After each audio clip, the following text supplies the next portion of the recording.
जलजीवन मिशनच्या कामात अडथळ्यांची धमकी देत 15 लाखांची खंडणी उकळल्याचा आरोप. जालन्यात शासकीय ठेकेदाराची तक्रार.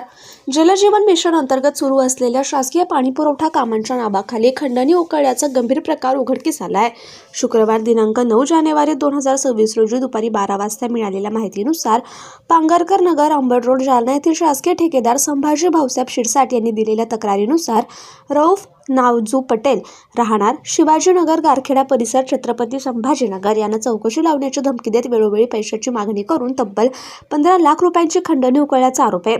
तक्रारीनुसार सन 2022 मध्ये जलजीवन मिशन अंतर्गत छत्रपती संभाजीनगर जिल्ह्यातील काही गावांमधील पाणीपुरवठा कामांची टेंडर प्रक्रिया नियमानुसार पूर्ण करून ठेकेदार संभाजी शिरसाट यांनी दरेगाव आणि पाडळी येथे काम सुरू केलं होतं. याच दरम्यान आरोपी रऊफ पटेल याने कामाच्या ठिकाणी येऊन माहिती घेतली. काही दिवसांनी फोनद्वारे संपर्क साधत अंबड चौफुली सहयोगनगर जालना येथील कार्यालयात भेट दिली. भेटीदरम्यान आरोपीने कामाची पद्धत, काढण्यात येणारी टक्केवारी आपल्याला माहिती असल्याचं सांगत आजपर्यंत केलेल्या कामाच्या टक्केवारीप्रमाणे रक्कम देण्याची मागणी केली.